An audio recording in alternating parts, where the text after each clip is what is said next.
பேச்சினுடைய வெற்றி என்னன்னா, நம்முடைய சித்ராமணி அம்மையாருடைய கண்களில் தாரதாரியாக தண்ணீர் வந்து கொண்டிருக்கிறது. அவ்வளோ உருக்கமாக இவர் பேசியிருக்கிறாருன்னு அர்த்தம். நான் வகுப்பு எடுக்கிற போது ஒரு முறை ஒரு பெண் அழுது கொண்டே இருந்தது. எனக்கு பயமாகி போச்சு. பாடம் நடத்துகிற போது அந்த பெண்ணுடைய கண்ணில், வேளாங்கண்ணி மாலதி பெண்ணிக்கர் கல்லூரியில் ஒரு இஸ்லாமிய பெண், அது கண்ணில் தண்ணி வந்து கொண்டிருக்கிறது. எனக்கு பயமாகி போயிட்டு உடனே நான் சொன்னேன், நான் அழற அளவுக்குமா பாடம் எடுக்கிறேன் அப்படின்னு. உடனே பக்கத்தில் இருக்கிற ஒரு பெண் சொல்லிச்சு, ஐயா இன்னும் கொஞ்சம் நேரத்தில் நீங்கள் பயப்பட போகிறீங்க அந்த பெண் அப்படின்னா. உடனே ஃபிட்ஸ் வந்து பாவம் அந்த பொண்ணு துடிச்சது. நான் பயந்து விட்டேன். அதுக்கப்புறம் அந்த பாடம் எடுக்கும் போதெல்லாம் அந்த பெண்ணில் தண்ணீர் வந்தாலும் நான் பயந்துடுவேன். உடனே பாடத்தை நிறுத்திடுவேன். அந்த பொண்ணு கை கால் தருவார். இப்போ நல்லா இருக்கு அந்த பெண். எதுக்கு சொல்ல வருகிறேன்னா, ஒருத்தருடைய அது வேற, ஆனால் இங்கே அவங்க கண்ட தண்ணி வந்ததுன்னா உருக்கம். அவருடைய பேச்சில் அமிர்தமாக வந்த உடனே அந்த வாழ்க்கையினுடைய அந்த நுட்பங்கள்லாம் நினைத்தார்கள். அவருடைய கண்களிலிருந்து தண்ணீர் தாரதாரியாக வந்தது. நான் கூட கை காமிச்சு பார்த்தா அவங்க கவனிக்கலை, வேண்டாம் அழ வேண்டாம் அப்படின்னு. ஏன்னா குழந்தைய அழாதானே இன்னும் அழும், நான் அது மாதிரி எழுதுறாங்கன்ட்டு அட சொன்னேன். அதுதான் ஒரு பேச்சினுடைய வெற்றி. நான் அடிக்கடி சொல்லுவேன், நான்லாம் மேடையில் பேசும்போது எனக்கு பேச்சினுடைய வெற்றி அப்படின்னா, இங்கே சொன்னாங்க எப்பொழுதுமே திருக்கோயிலுக்கு போகிற போது, பரவாயில்ல கொஞ்சம் சமயம் சார்ந்தாலும், திருக்கோயிலுக்கு போகிற போது முருகரை பார்த்து விட்டு முருகருடைய அந்த திருவுருவத்தில் வேல் இல்லைன்னா வேல் எங்கன்னு கேட்போம். முருகரை பார்த்து விட்டு முருகருடைய திருவுருவத்தில் வேல் இல்லைன்னா வேல் இல்லாத முருகனை நம்ம பார்க்க மாட்டோம். ஆனால் அதே வேல் தனியாக இருந்தால் முருகா என்று சொல்வார்கள் பக்தர்கள். அதுமாரி நம்முடைய இலக்கிய வட்டத்திற்கு முருகர் வேணாம், நம்ம இலக்கிய வட்டத்தில் ஒரு சண்முக வேலாயுதம் நமக்கு இருக்கார்கள். வேல்னா முருகர் அங்கே விடார். அதே மாதிரி இந்த இலக்கிய வட்டத்தினுடைய பகுத்தறிவில் ராஜவேல் இருந்தார்கள். ஆகவே இந்த இலக்கிய வட்டம் 2 வேல்களை பெற்றது. முருகர் தானா வந்துடுவார்னு நாங்கள் அந்த காலகட்டத்தில் நினைச்சு கொண்டிருக்கிற பெருமை எங்களுக்கு உண்டு. அந்த அளவுக்கு அந்த வேலுடைய பெருமை எடுத்து சொல்லுகிறபோது அவர் அற்புதமாக அந்த முருகவேல் என்று ஆரம்பித்தார்கள். நம்முடைய இவருடைய ஏற்பெயரும் முருகவேல் தான். நம்முடைய பூவி செங்குட்டுவனுடைய ஏற்பெயரும் முருகவேல்னு எல்லா இடத்துலையும் போட்டிருப்பாங்க. முருகவேல் என்று வரக்கூடியது. வேலோடு நின்றான் என்றது போலும் என்று திருக்குறளில் அது வரும். இன்னொரு செய்தியும் ஐயா அவர்கள் போகிற போக்கில் சொல்லிட்டு போனார். நம்முடைய கூமாப்பா அவர்களுடைய கபிலனுடைய தகப்பனாரை பற்றி அவருடைய நுட்பம் நானும் ஒரு இடத்துல சொல்லணும். அன்றைக்கெலாம் சொல்லக்கூடிய வாய்ப்பு இல்லை. இன்றைக்கி ஒரு 5 நிமிஷம் இருக்கிறதுனால சொல்லிடுறேன். அந்த நிகழ்ச்சியில், அதாவது மகாகவி காளிதாஸில் ஒரு நிகழ்ச்சி ஒன்று வரும், தமிழ்ச்சுவையுள்ள பாட்டு. அம்பிகாபதி அமராவதியை காதலித்து விடுவான். அப்படி காதலித்து உடனே அந்த காதல் வெளிப்பட போகிறது என்கின்ற அந்த செய்தி வரும். அதனால் சோழ மன்னன் அமர்ந்திருப்பான், ஒட்டக்கூத்தர் அமர்ந்திருப்பார். அப்படி வருகிற போது அந்த அமராவதி அந்த வட்டியில் எடுத்து அந்த உணவெட்டு வருகிற போது, இட்டடி நோவ எடுத்தடி கொப்பளிக்க வட்டில் சுமந்து வருங்க செய்ய என்று அவர் பாடுவார். இட்ட அடி நோ, எடுத்த அடி இட்ட அடி நோகிறதா, எடுத்த அடி கொப்பளிக்கிறதா அந்த காற்றுப்பட்ட சூடு. வட்டில் சுமந்து மருங்க செய்ய என்று அவர் பாடின உடனே கம்பர் பெருமான் பாடுவார், கொட்டி கிழங்கோ கிழங்கென்று கூறுவான் நாவில் வடங்கோசை வையம் பெறும் என்று அந்த பாடல் முடியும். அதுக்கு நுட்பமான உரையாடலை அப்படி ஐயா அவர்கள் எழுதியிருப்பார்கள். அப்படி போகிற போது அவர் பாடினது என்ன, நீங்கள் பாடினது என்ன, பொண்ணு வந்திருக்காத, இட்டடி நோகிறது எடுத்தடி கொப்பளிக்கிறார்கள், வட்டில் சுமந்து மருங்க செய்கிறார். அந்த பொண்ணை பற்றி தானே பாடினேன். உடனே கம்பர் சொல்வார், இல்லை வெளியே ஒரு வயதான மூதாட்டி வருகிறார்கள். அப்படி வருகிற போது அவர்களுடைய எடுத்த அடி இட்ட அடி நோகிறது முதுமையின் காரணமாக, எடுத்த அடி கொப்பளிக்கிறது. ஆனாலும் அவங்க அந்த வட்டில் சுமந்து கிழங்கோ கிழங்குன்னு கூறுறாங்களே, அந்த நாவிலிருந்து வருகிற ஓசைக்கு இந்த உலகமே கொடுத்தாலும் பெருமை பெறும், வழங்கோசை வையம் பெறும் என்று சொல்லி முடிப்பார். அங்கிருந்து சரஸ்வதியை காட்சியளிப்பார்னு அந்த காட்சியை மிக அற்புதமாக இருப்பார்கள். நான் ஒரு 2 நாளுக்கு முன்னாடி தான் அதை பார்த்தேன். ஒரு தனி இதில் போட்டிருந்தாங்க. அப்போ கூட நான் ஐயாவுடைய வசனம்னு நினைக்கல. ஏன்னா திரைப்பட வசன புரட்சியாளர்கள்னு முகத்தில் நான் பல ஆண்டுகள் 25 கட்டுரை எழுதியிருக்கிறேன். அதுக்கப்புறம் ஜலகண்டபுரம் கண்ணனை பற்றி ஐயா ஆராய்ச்சி எழுதியிருக்கிற அவருடைய நாடகங்கள்லாம். ஜலகண்டபுரம் பகுத்தறிவு இயக்கத்தினுடைய முன்னோடி, சாதாரணமானவர் அல்ல. அவரை பற்றி 2 நூல் தான் வந்திருக்கு. அவர் பகுத்தறிவு இதெல்லாம் நடத்தினார். அவருடைய நூல்கள் நாட்டுடைமையாக இருக்கின்றன. அந்த ஜலகண்டபுரம் கண்ணன் மாடர்ன் தியேட்டர்ஸ்லேயே பல வசனங்கள் எழுதி அவருடைய வசனங்கள் வெளியப்படாமல் போய்விட்டது. அவர் எழுதின ஒரே படம் பாசவலை மட்டும்தான் வெளியே வருது. பல நூல்கள் குறிப்பிடுறாங்க, ஆனால் அந்த வசனத்தில் அவருடைய பெயர் இல்லை.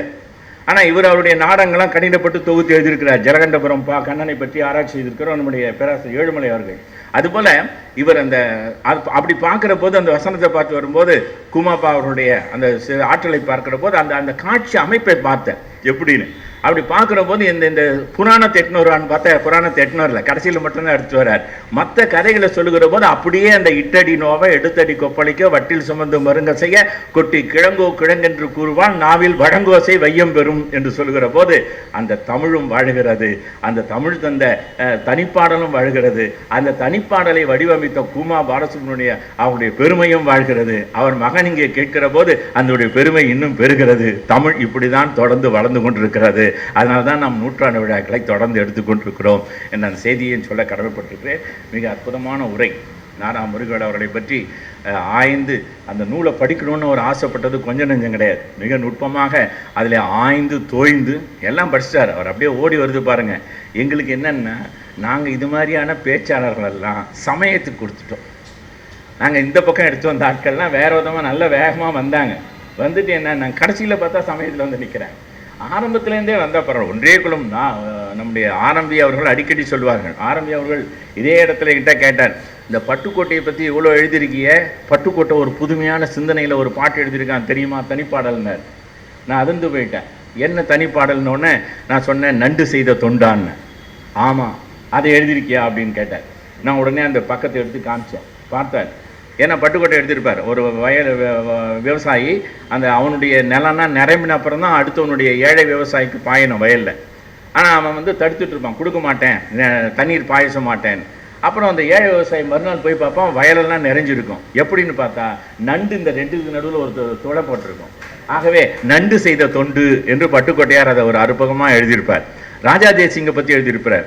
அதெல்லாம் அவரிடத்துல கேட்பார். ஆரம்பி அவர்கள் சாதாரணமானவர் அல்ல.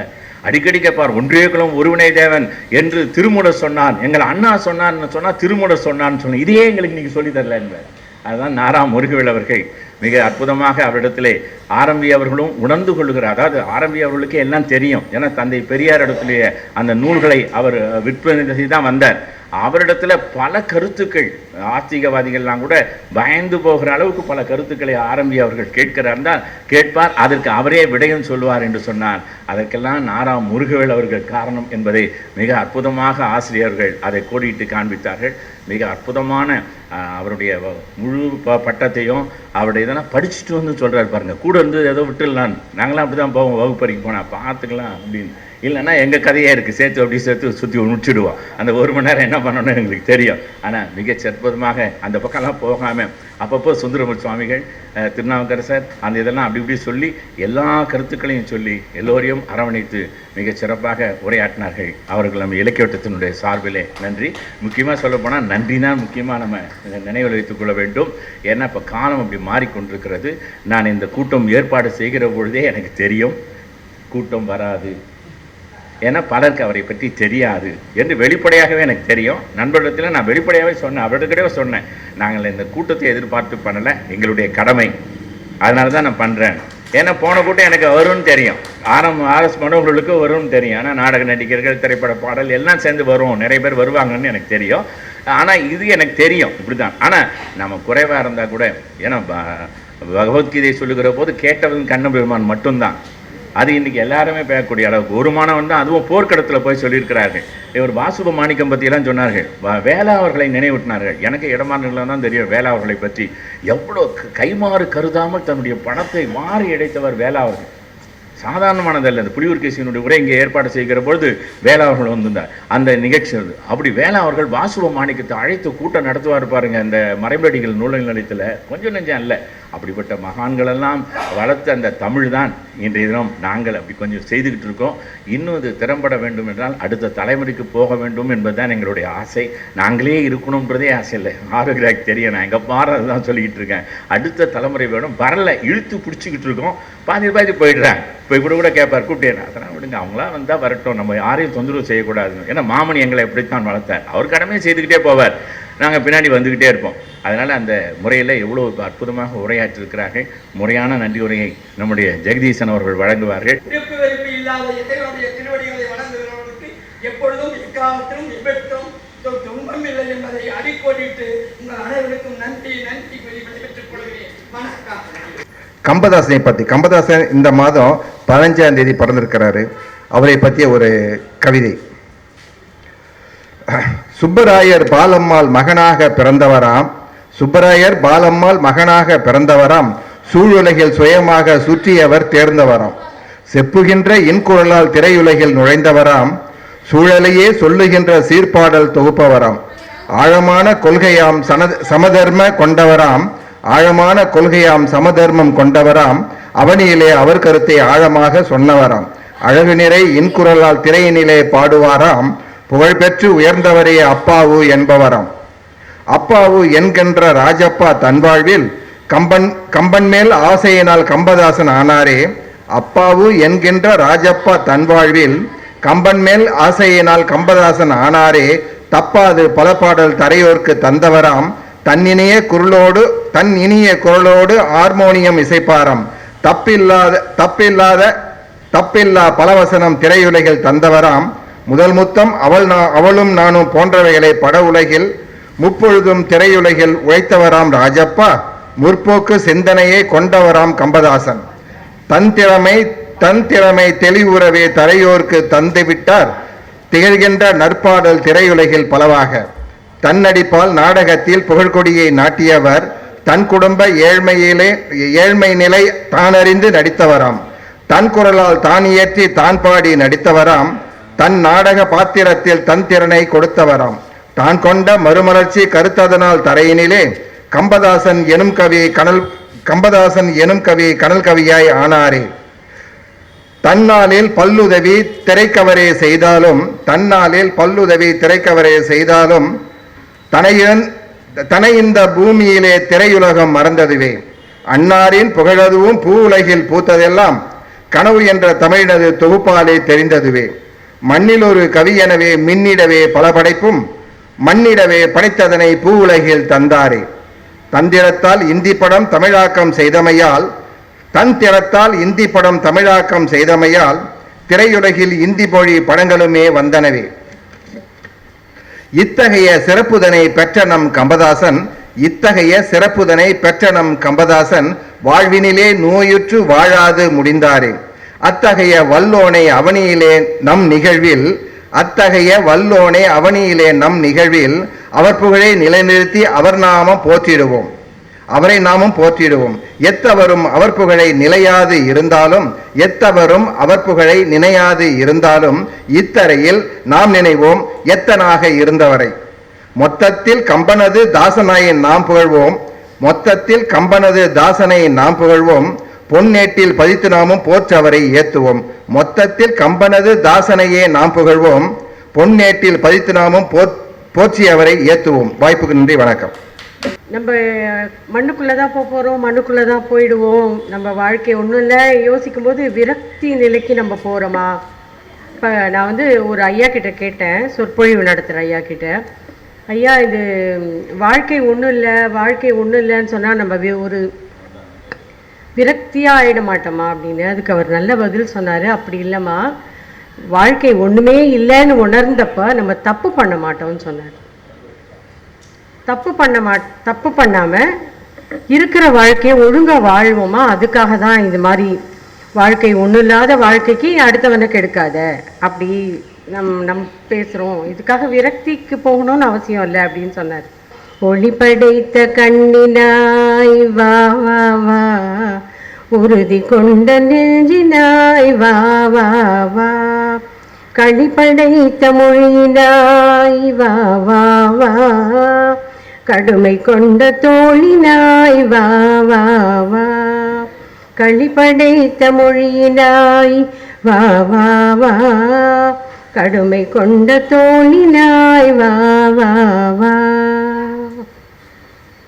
தெளிவு பெற்ற மதியினாய் வா வா வா, சிறுமை கண்டு பொங்குவாய் வா வா வா, தெளிவு பெற்ற மதியினாய் வா வா வா, சிறுமை கண்டு பொங்குவாய் வா வா வா, எளிமை கண்டிறங்குவாய் வா வா வா, ஏறு போல் நடையினாய் வா வா வா, எளிமை கண்டிறங்குவாய் வா வா வா, ஏறு போல் நடையினாய் வா வா வா, ஒளி படைத்த கண்ணினாய் வா வா வா, உறுதி கொண்ட நெஞ்சினாய் வா வா வா.